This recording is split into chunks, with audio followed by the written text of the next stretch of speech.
Hai semua, selamat datang di Ngobdat Daring sesi 2. Jadi ada pepatah yang bilang kalau tak kenal maka tak sayang. Jadi izinkan saya memperkenalkan diri, nama saya Uli Laili Musyarofah dan juga ada rekan saya Mbak Sabrina. Jadi pada podcast kali ini kita akan mengundang narasumber siapa nih Mbak Sabrina? Nah, jadi kita tuh bakal ada narasumber yang sudah bergabung saat ini. Tak lain tuh adalah dosen kita juga, yang juga alumni dari UPN Veteran Jawa Timur. Nah, jadi dosen kita ini, pasti kita tahu lah ya siapa, Pak Latif tentunya. Pak Latif ini merupakan salah satu alumni pertama, lulusan pertama. Pak Latif ini juga melanjutkan studinya S2 di kampus Atmajaya Yogyakarta ya Pak ya, dengan apa namanya, dengan bidang studi yaitu sistem informasi, manajemen sistem informasi ya Pak Latif ya. Nah, pasti teman-teman juga udah pada tahu nih, terutama yang sudah kuliah di SI, Pak Latif ini memiliki hobi yaitu adalah futsal atau enggak sepak bola ya, seperti itu. Jadi ini Pak Latif ya, mungkin ada yang mau disampaikan dulu. Gimana Pak Latif kabarnya kira-kira? Sekarang sehatkah? Alhamdulillah, sehat-sehat, Uli saja. Alhamdulillah, masih disehatkan, semua anggota tubuh komplit tanpa kurang satu apapun. Alhamdulillah. Alhamdulillah. Baik Pak Latif, barangkali mau perkenalan dulu atau sekedar menyapa teman-teman yang di rumah, silahkan Pak. Oke, halo, Assalamualaikum warahmatullahi wabarakatuh. Semangat pagi, kawan-kawan. Jadi kalau yang mau wawancarai mahasiswa harus bilangnya kawan-kawan ya, biar kelihatan sepergerakan gitu kelihatannya. Gitu ya. Saya Latif atau biasa dipanggil Pak Latif kalau di kampus sama mahasiswa. Beberapa alumni yang sudah lulus, uniknya kalau ada mahasiswa yang sudah lulus, alumni kemudian menawarkan diri, Pak, saya boleh nggak sih sebetulnya kalau panggil Mas aja gitu. Loh, yuk sakarepmu. itu serius.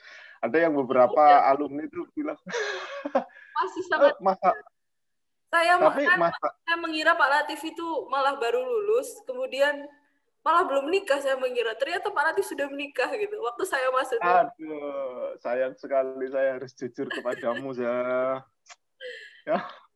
Itu mungkin salah satu kekurangan saya. Loh. Ya, gitu dulu. Makasih buat Pak Latif. Jadi nih Pak, sebelum kita masuk ke pertanyaan yang lebih berat nih. Kalau boleh tahu nih Pak, dulu itu kira-kira apa sih Pak alasan utamanya Pak Latif kok memilih kuliah di sistem informasi UPN? Terus kenapa kok sekarang juga mengajar menjadi dosen di SIUPN sendiri? Itu kira-kira apa ya Pak alasannya? Oke, ini mau alasan yang klasik atau yang modern nih? Terserah, senyaman. Gimana? Mungkin ini momentum saya untuk menceritakan dan mudah-mudahan nanti bisa memotivasi dan mengajak kalian gitu ya, terutama mahasiswa SI yang ingin menjadi dosen gitu ya, baik di luar UPN maupun yang di UPN gitu ya.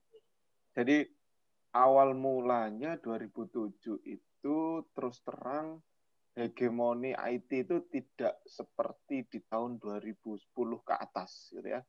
Jadi bahasa keren dulu itu adalah informatika, bukan sistem informasi gitu ya. Saya ini awalnya adalah mahasiswa yang salah jurusan. Bagi kalian yang salah jurusan, kita sama. Ingat ya, kita sama. Jadi waktu itu singkat cerita, saya tes mandiri di UPN, kemudian memilih TI, gitu ya. Memilih TI, kemudian lolos. Setelah lolos, hasilnya itu yang keluar TI itu ternyata bukan teknik informatika, sedangkan saya ini mau ke teknik informatika. TI di UPN itu ternyata teknik industri. Nah, ini kacau nih, gitu ya. Nah, memang di negara ini singkatan-singkatan itu tidak memiliki definisi operasional yang sama, gitu ya. Jadi TI bisa aja di UPN teknik industri, tapi di yang lain adalah teknik informatika. Gitu ya. Nah, singkat cerita, saya sampaikan ke orang tua bahwasannya saya diterima gitu, tapi di TI gitu. Alhamdulillah gitu ya. Loh, kok teknik industri? Iya, salah jurusan gitu. Akhirnya rame lah. Akhirnya rame, loh kenapa kok nggak ambil bidang komputer gitu. Nah, memang saya suka ya sejak SMP, sejak mengenal disket gitu ya. Oh, nggak tahu kalian SMP masih pakai disket nggak ya? Terus mainnya itu Super Mario yang hitam putih aja gitu ya. Terus puzzle-puzzle yang ini bangunan apa, Menara Pisa, ini Colosseum. Nah, sejak SMP sampai SMA nilai komputer saya bagus.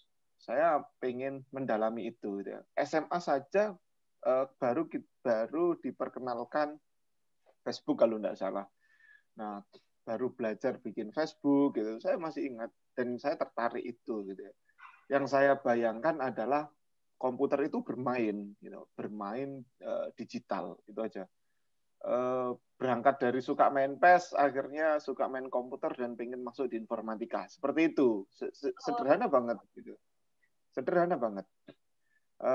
Tapi sayangnya ya itu tadi salah pilih jurusan. Akhirnya setelah dibahas oleh pakar keluarga, ya orang tua gitu ya. Ya udah, matur saja sama Kapuskomnya gitu. Ya nggak tahu juga sih dulu namanya Kapuskom, pokoknya ketuanya penyelenggara gitu.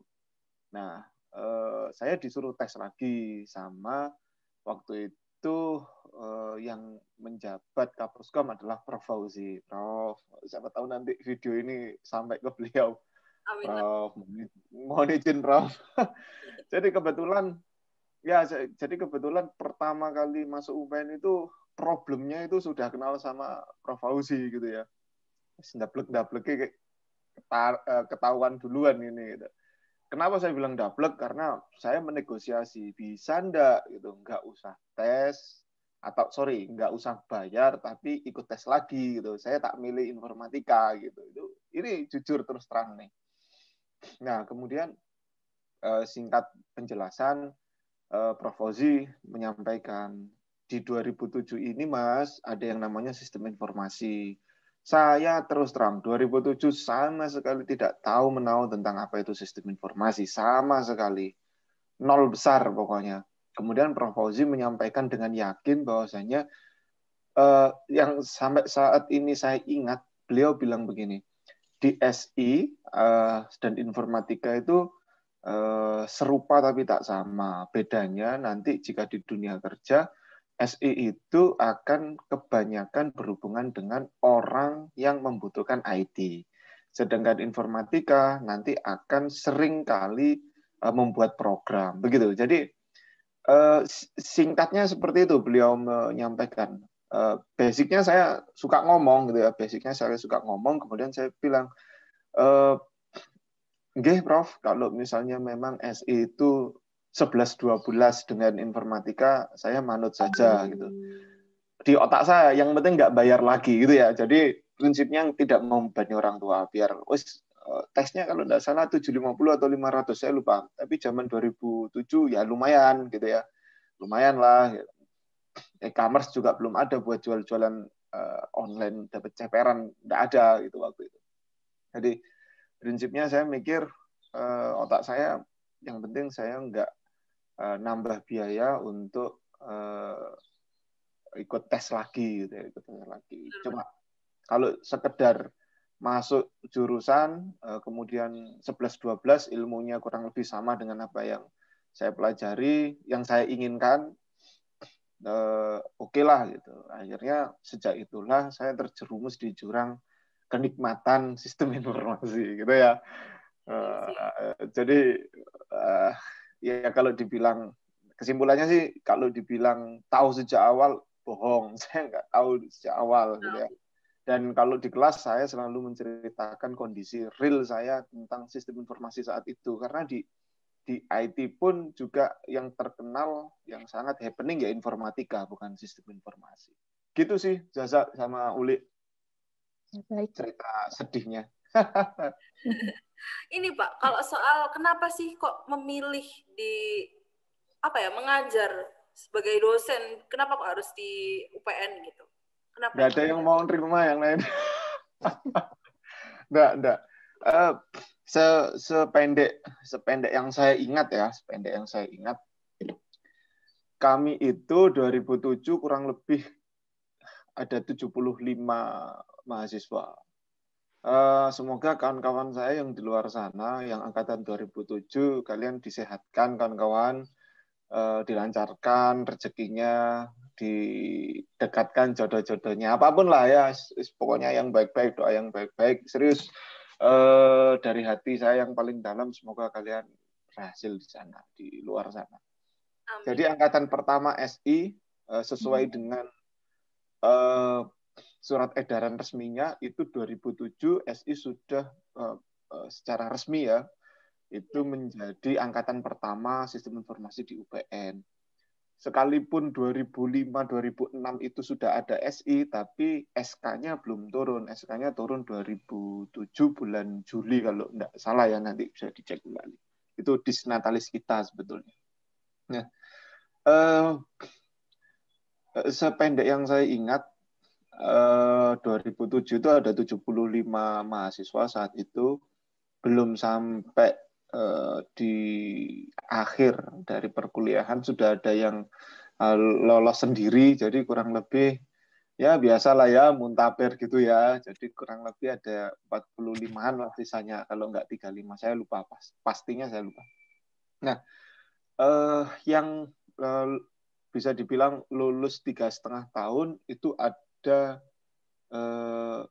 kalau dari SI sendiri sebetulnya ada 3 gitu ya, tapi ada 1 tambahan mahasiswa, saya lupa dari Stikom atau dari mana, itu pindah gitu ya, itu pindah ke SI UPN. Jadi dia pindah dalam kondisi sudah sedang skripsi gitu, dan saya tidak tahu sejarahnya, saya tidak tahu. Yang jelas ketika wisuda ada beliaunya gitu ya, ada Mas Adi kalau tidak salah namanya. Nah, jadi kalau bicara masalah 2007 awal masuk sampai lulus itu ada 3. Mbak Dwi ini sekarang jadi dosen Unipa gitu ya. Nah, nanti harus diwawancarai juga tuh gitu ya. Kemudian ada Mbak Nikma, terakhir komunikasi sama Mbak Nikma kayaknya sedang berkarir dengan ibu rumah tangganya, gitu ya. Nah, dengan 2 orang anak. Kemudian terakhir saya, jadi 3 orang lulusan pertama itu 2 cewek, 1 cowok. Yang cewek-cewek ini pinternya kebangetan, gitu ya. Yang cowok ini ilmunya pas-pasan, gitu, ilmunya pas-pasan. Nah, singkatnya, kenapa pilih UPN?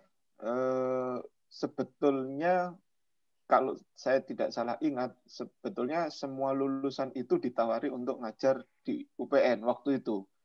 Karena langkahnya SI, langkahnya UPN sebetulnya untuk menjadi figur gitu ya, menjadi contoh, ada lulusan UPN yang ngajar di UPN, kurang lebih begitu.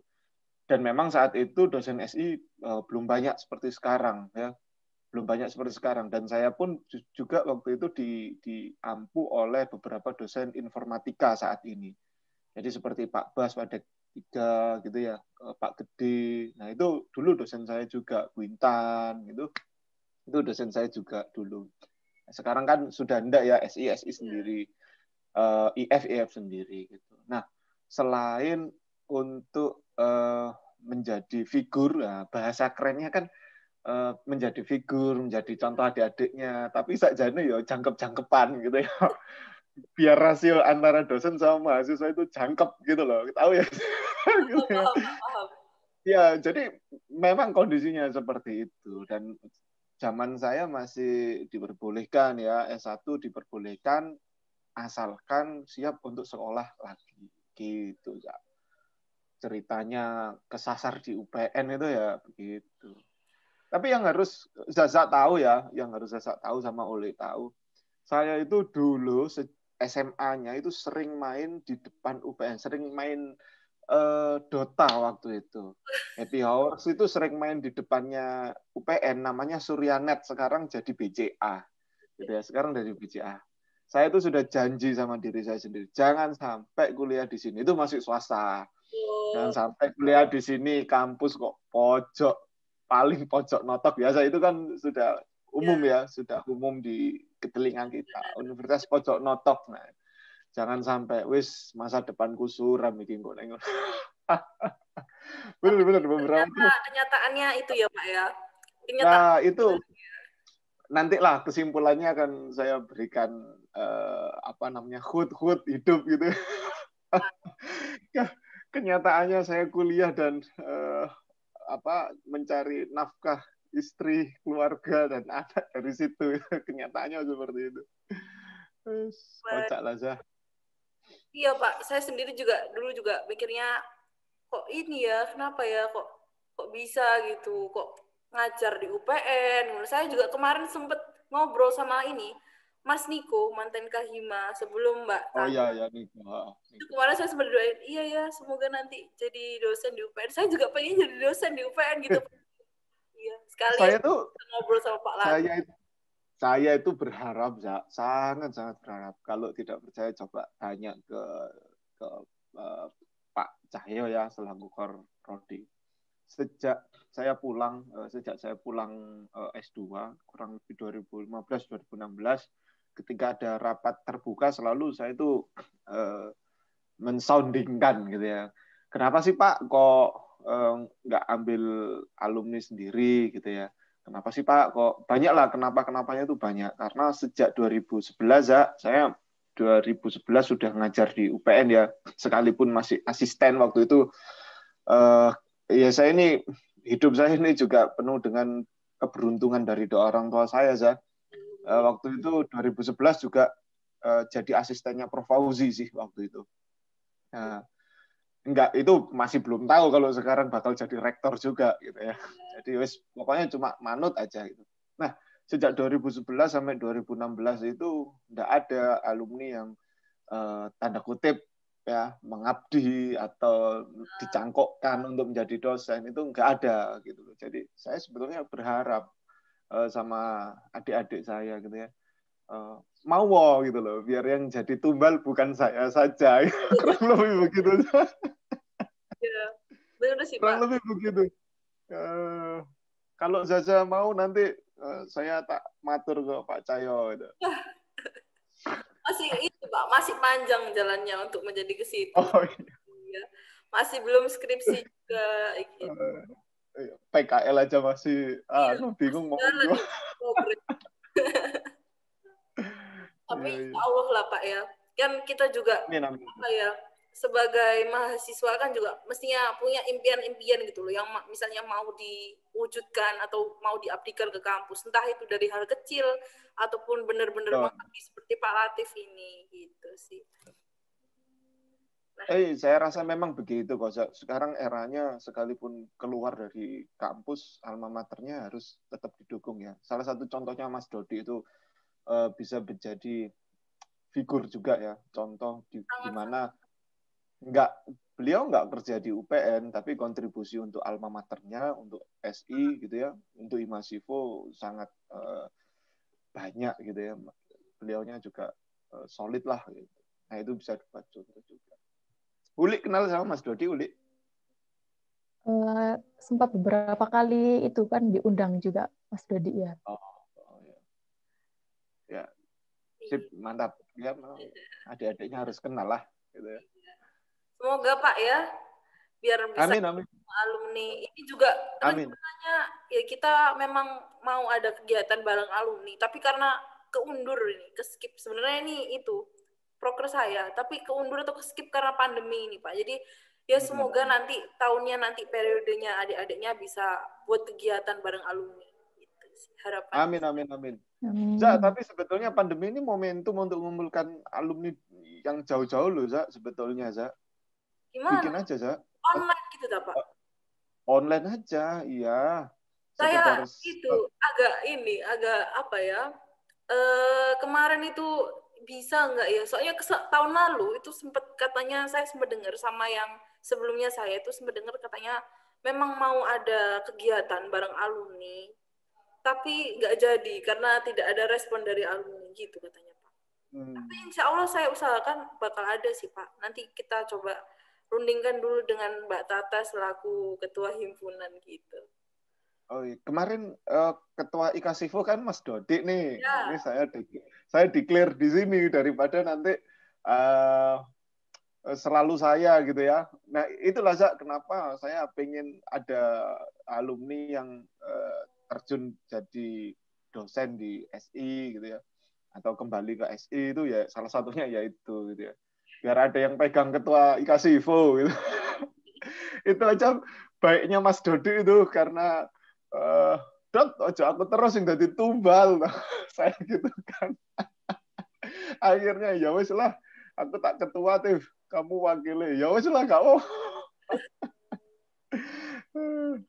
Ya, jadi saya kemarin ngobrol sama Mas Dodi juga seperti itu, Zak. Sebetulnya pandemi juga salah satu momentum untuk mengumpulkan teman-teman. Nggak susah kan harusnya. Harusnya nggak susah ya, sekedar store wajah. Oh, gimana sih pipimu sekarang gitu, rambutmu sekarang kan lumayan sudah cukup banyak alumni Zak, karena menurut pantauan saya sudah cukup banyak alumni yang bisa bercerita tentang hidup, bisa bercerita tentang pekerjaan, bisa ya lumayan lah. Kalau angkatan saya kan berarti sudah berapa tahun tuh kerja kurang lebih kan gitu ya. Cukup lama. Ya, terus Pak Mas Dodik juga begitu. Ya antara angkatan 2007, 8, 9, 10 saya rasa sudah bisa bercerita agak banyak gitu ya tentang paling penting adalah kontribusi ke balik ke UPN bagaimana itu sih. Benar-benar Pak. Ini aja saya dukung kalau webinar ya kayak semacam apa ya silaturahmi online lah. Iya. Nanti ya Pak ya kita planningkan dulu. Mantap. Ya. Tapi jatahmu tinggal sedikit ya. Habis gini lengser ya. Pak, saya habisin lengser. Insya Allah fokus ini dulu. Udah waktu. Terus maju ke. Iya. Terus maju ke Hima. Jangan dong Pak. Itu nanti Mas Kredi Pak, pimpinan nanti ya. Nanti ada next-nya lagi. Saya pendukung dari belakang aja gitu. Sama Tata satu angkatan enggak kan ya? Iya Pak, saya sama 18, Mbak Tata angkatan 17. Uli 19 ya? Ya, Uli. Ya, 19 Pak. Kelihatan banget NPL-mu Uli di sini soalnya. Nyolok banget. Emang disuruh begitu ya Uli? Iya, tiap kali Zoom disuruh ngasih NPM sama nama lengkap. Oh, ya. Ya, kamu mahasiswa yang baik, Uli. Iya. Oke, lanjut. Oke. Uli, bisa ditanyakan? Ya, jadi kita lanjut ya. Jadi yang seperti kita ketahui kan Pak Latif dulunya seorang mahasiswa yang sangat aktif di himpunan. Dan pastinya juga memiliki career experience yang banyak. Kira-kira boleh nggak Pak di-share di sini biar teman-teman tahu? Oke, saya awali dari mana ya? Ormawa mungkin ya. Mungkin dari Ormawa. Saya itu sejak SMA pegang jabatan ketua OSIS gitu ya. Kemudian di kuliah saya merasakan nikmatnya tanda kutip bandel gitu ya, atau bandelnya itu bukan bandel yang melawan guru, no, tapi kami itu punya pikiran yang kita itu berani gitu loh, menyampaikan guru itu berani. Yang harus diingat, dan ini selalu saya ulang-ulang terus penyampaian ini kepada mahasiswa awal sih, mahasiswa maba ya, pada maba. Bahasanya bedanya anak SMA sama anak kuliah atau OSIS sama Ormawa itu, kalau OSIS itu apapun ide bagusnya selalu butuh izin dari gurunya, kurang lebih begitu. Itu OSIS tuh. Gitu. Tapi kalau mahasiswa punya ide sekalipun tidak didukung oleh para dosennya, ya tetap jalan aja, bener nggak? Salah satu contohnya kemarin tuh demo kalau bisa bilang jangan, emang mau berhenti, enggak kan? Kalau mau aksi, memang mau lanjut aja kan gitu. Kalau OSIS mau demo, jangan, nilaimu jelek loh, iya Pak, nggih Bu, ya gitu aja gitu ya. Jadi berawal dari situ saya kok asik juga nih gitu ya, asik juga nih organisasi gitu ya. Karena selain bisa dekat sama guru, secara pribadi saya merasakan bisa menyampaikan atau berlatih menyampaikan pendapat dengan baik dan lebih baik. 2007 saya masuk sebagai maba, 2008 sudah bukan maba lagi.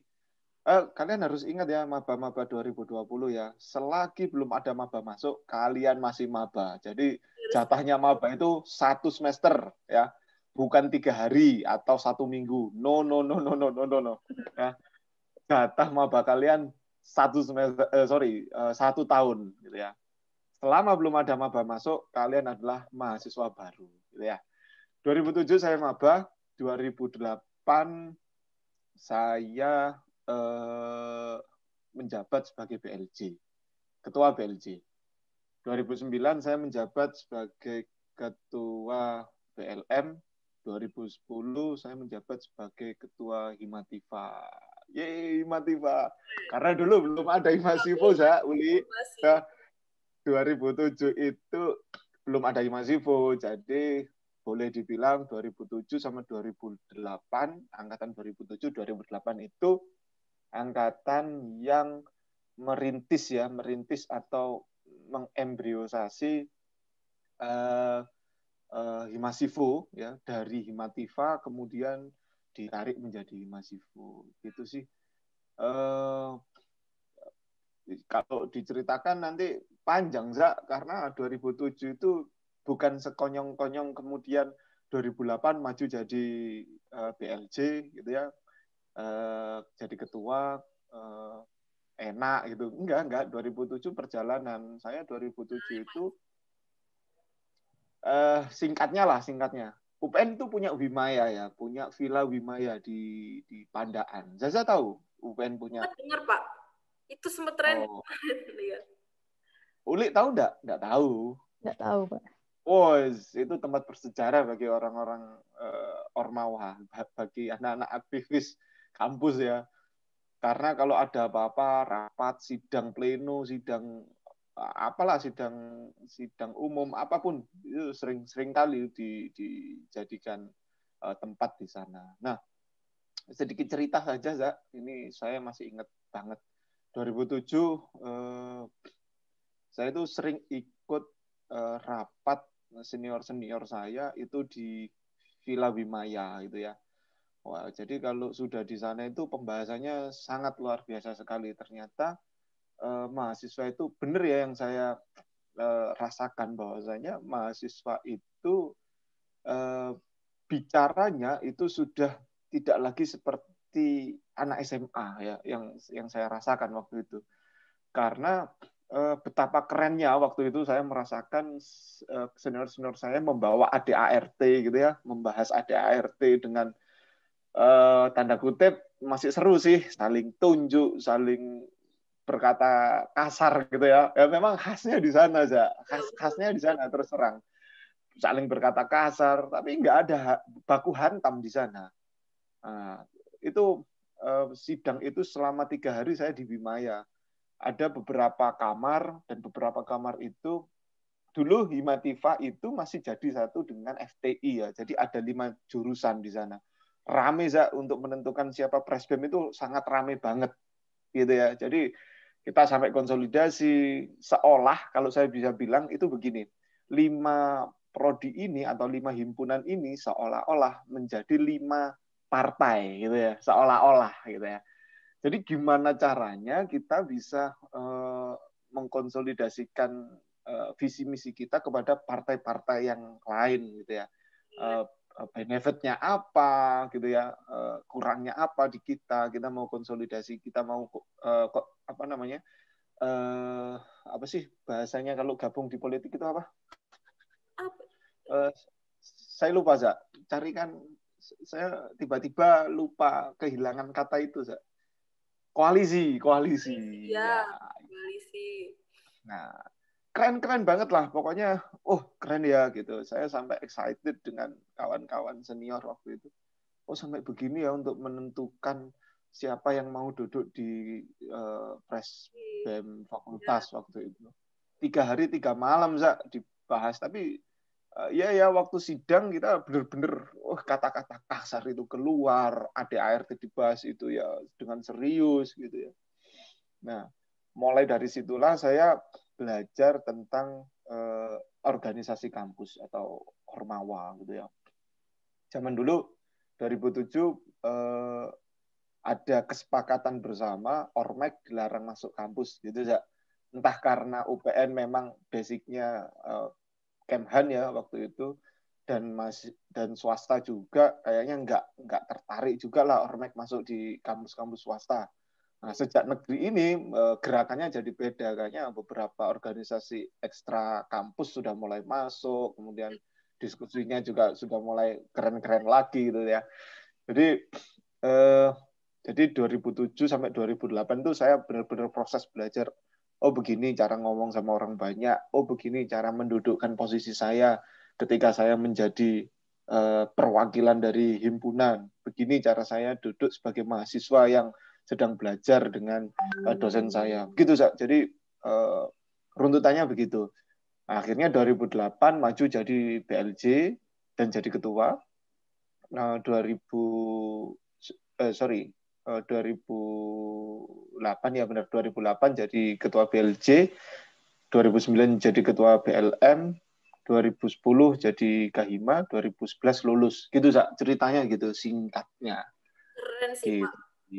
Nah, hal ini nih yang mestinya disadari sama mahasiswa tentunya. Jadi kalian tuh jangan takut lah teman-teman buat berorganisasi. Sejujurnya kita sudah dengarkan dari podcast yang sebelumnya, itu memang kalau organisasi itu sangat penting. Entah itu kalian dalam kalian mengasah soft skill kalian, cara kalian berkomunikasi, cara kalian menanggapi seseorang, cara kalian untuk menyesuaikan atau adaptasi dengan lingkungan itu sangat tergantung. Saya sendiri juga merasakan hal itu. Dan itu juga bisa membantu kalian untuk nanti entah di dunia pekerjaan atau yang lain-lain gitu. Betul, saya sangat setuju sekali. Saya juga kalau melihat Zaza sama Uli di sini ya, yang pertama belum tentu kesempatan mahasiswa yang lain itu sama loh, bisa TikTokan sama dosen kayak gini, ngobrol kayak seolah-olah bukan mahasiswa ya. Saya selalu sama teman-teman Ormawa enggak pernah menganggap mahasiswa gitu ya. Selalu saya panggil adik-adik saya gitu, karena bagaimanapun juga endingnya yang aware, yang care sama prodi itu yang paling banyak adalah anak-anak himpunan gitu ya. Nah, jadi kesempatan kayak Zaza sama kayak Uli gini, kalau mahasiswa kupu-kupu sama kura-kura aja, ya lewat lah gitu ya. Mungkin ngabari dosennya ya cuma sekedar, Pak, KRS-an Pak, Pak ini nggak bisa Pak bimbingan Pak, gitu sih. Gitu. Padahal di luar daripada itu, dosen S itu komplit loh. Kalau kamu pengen naik gunung, ada Pak Dodi, ada Pak Dian. Loh, kalau main futsal, boleh ajak saya. Mau 1 jam, 2 jam, 3 jam, boleh. Kan gitu ya. Jadi komplit. Mau main musik, ada Pak Irwan, ada Pak Prisa, ada Pak Agung. Loh, komplit banget pokoknya. Kalau mau kiroah, mau bikin pengajian, ada Pak Asif, ada Pak Cahyo. Loh, komplit banget sebenarnya. Di luar daripada keilmuan SI sendiri, dosen-dosen S itu aware banget gitu loh dengan mahasiswa yang bercerita tentang kesibukannya di luar ya, tentang hobinya itu. Sangat terfasilitasi lah kalian sebenarnya.